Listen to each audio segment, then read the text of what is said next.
Hi, fifth graders.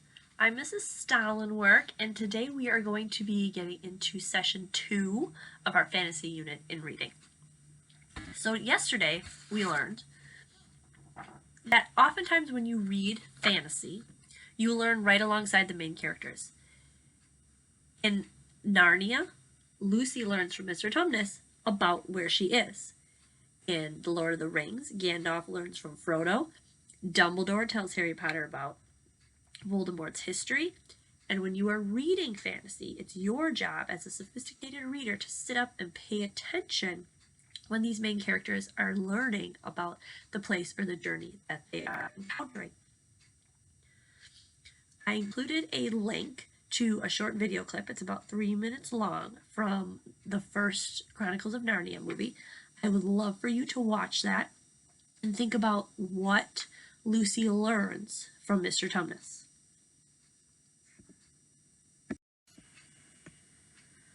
Now, when I watched that video clip, I took some notes about what I learned. So, Mr. Tumnus tells Lucy about Narnia, tells her that he's a faun. He asks what she is, like, are you a dwarf? Finds out, calls her a daughter of Eve, wondering if she's human. So we're wondering, like, why? What's a daughter of Eve? Why has he never seen a human before? We also learn where Narnia is, how big it is, or where it is in this world that she has come into. It goes from the lamppost to the castle. We find out that Mr. Tumnus doesn't know what a handshake is. He kind of gives her hand a little funny shake.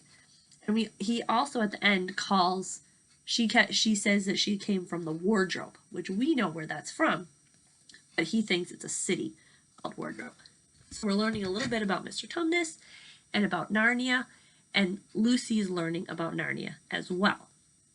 She doesn't know, and the reader is learning along with her.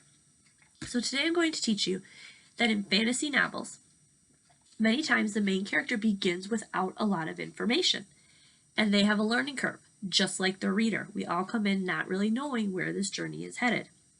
It's important as a reader to sit up and pay attention when the main character is getting information, when they ask questions, when someone explains something to them.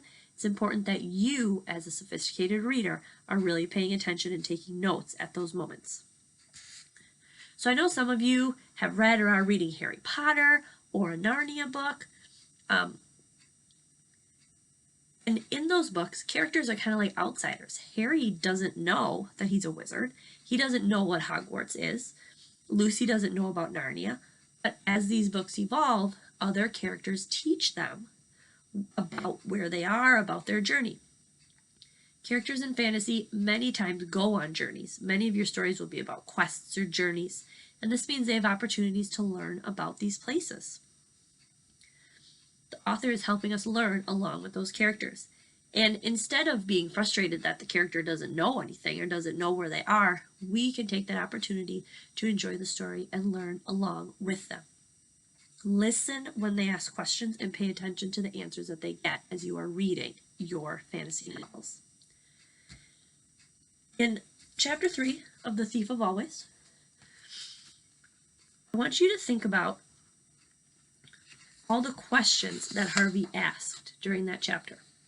So remember, experienced readers pay attention to questions and they're alert when characters are learning new things.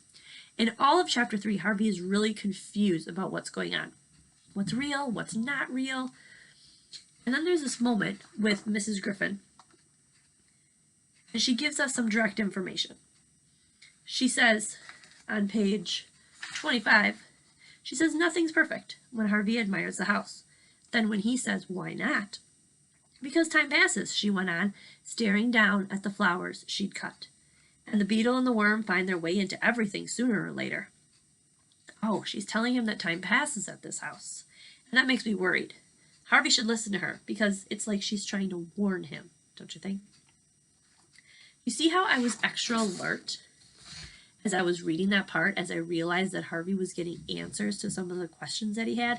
I thought about what he was learning and how it could help me understand the journey in the book as well. Okay, in your fantasy books, many times we call them signposts, clues to indicate that a character is learning. They might ask a question, they might be given an explanation from another character, They'll come to an unfamiliar experience and someone will tell them about it.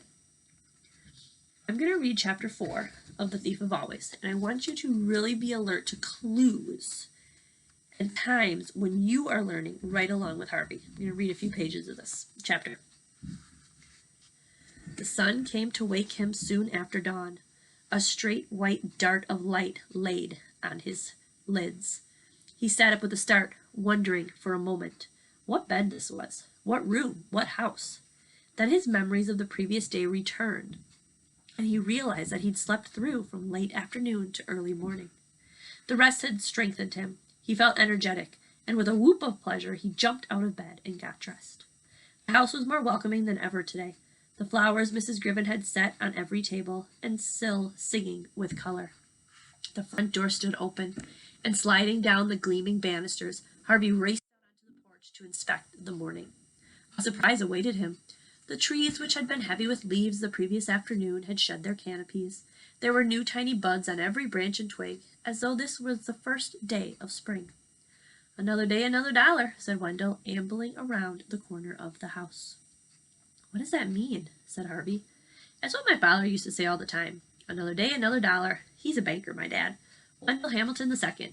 And me, I'm Wendell Hamilton III. How'd you know?" "Lucky guess. I'm Harvey." "Yeah, I know. Do you like tree houses?" "I never had one." Wendell pointed up at the tallest tree. There was a platform perched up among the branches, with a rudimentary house built upon it. "I've been working up there for weeks," said Wendell, "but I can't get it finished alone. You want to help me?" "Sure, but I've got to eat something first." "Go eat. I'll be around."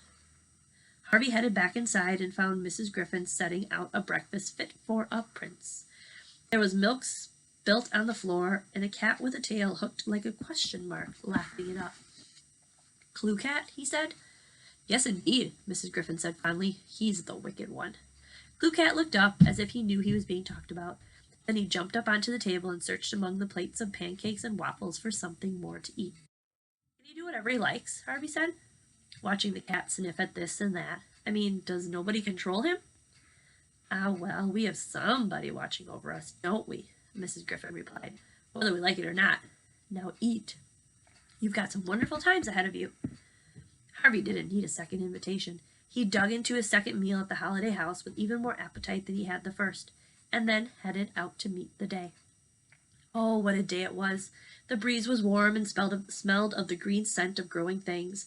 The perfect sky was full of swooping birds. He sauntered through the grass, his hands in his pockets, like the lord of all he surveyed, calling to Wendell as he approached the trees.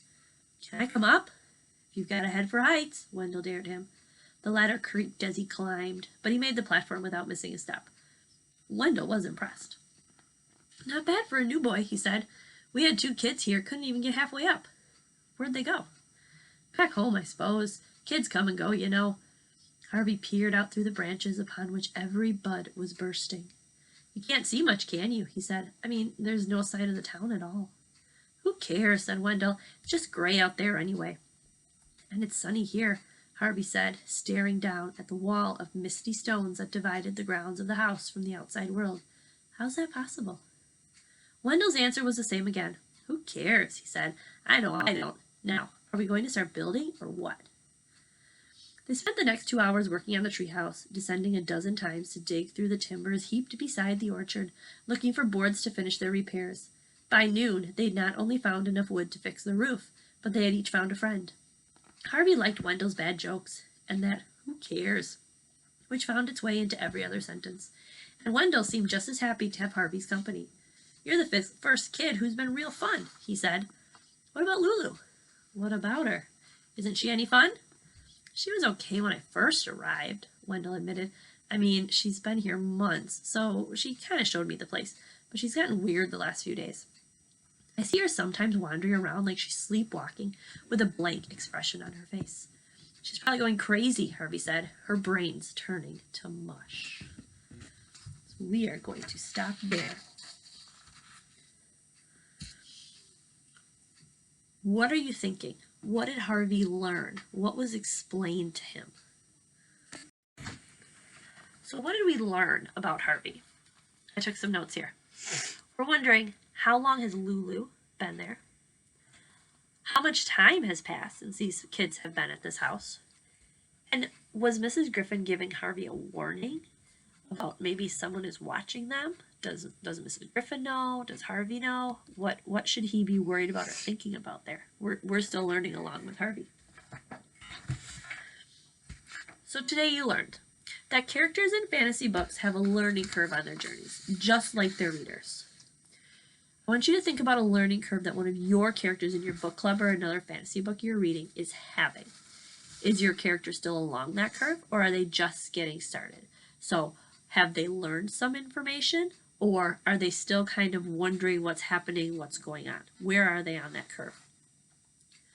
Also, sometimes when we're reading fantasy, an author will give the reader clues before the main character does. So keep an eye out for that as well. Do you ever find yourself thinking, ooh, now I know something, but the character doesn't know it yet? Take notes on that in your reader's notebook too. That could come in handy later. So your homework for today is to keep up with the chapters in your book club book. The chapters for today will be listed on the Google Doc for your group from your teacher.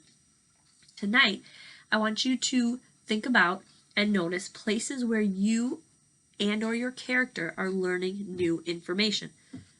How are you learning this information? Is someone telling your character? Is your character asking questions? Are you learning without your character knowing?